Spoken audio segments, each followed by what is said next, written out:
Nga këtu, unë shfrytëzoj rastin që të bëj thirrje që mos të ketë seanca, ftesa e tillë për me pas seancë tregon edhe një herë vendosmërinë e këtij koalicioni, i cili është një koalicion i arrogancës, i cili bën përpjekje të siguroj pushtetin e jo shtetin dhe cilin e qet më përpara interesat e pushtetit se sa interesat e qytetarëve. Thirrja e seancës së nesërme do të thellojë krizën e më tutjeshme dhe qëndrimet e opozitës janë më të ditura. Ne bëjmë ftesë këtu për kryetarin e kuvendit, kryeministrin, kryetarin e PDK-s, që mos provokojnë me seanca të tilla, mos thrasin seanca të cilat në moment vendi është në krizë dhe si të tilla janë të papranueshme për opozitën. Ne thrasim kryetarin dhe kryesinë e këtij kuvendi që të mbrojë kuvendin, që të mbroj legitimitetin të cilin na e dhanë qytetarët dhe betimin ton që do t'jemi në shërbim të interesave të vendit dhe në shërbim të interesave të qytetarëve. Përderisa këtë betim qeveria e shkeli duke vënë firmen në 2 marrëveshje që kapitullojnë Kosovën. Prandaj i thrasim që ashtu siç kanë vendosur me nguti dhe duke quajtur seancë të jashtëzakonshme,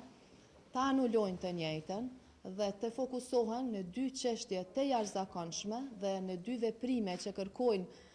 dhe na sjellin në një moment të jashtëzakonshëm, moment i cili kërkon reflektim përfundimtar të kësaj qeverie në tërheqjen e nënshkrimeve të dëmshme për asociacionin dhe për demarkacionin. Ne si deputet të opozitës po e mbrojmë interesin e vendit duke e kundërshtuar zajednicën, kurse qeveria po e mbron interesin e zajednicës duke e kundërshtuar me çdo formë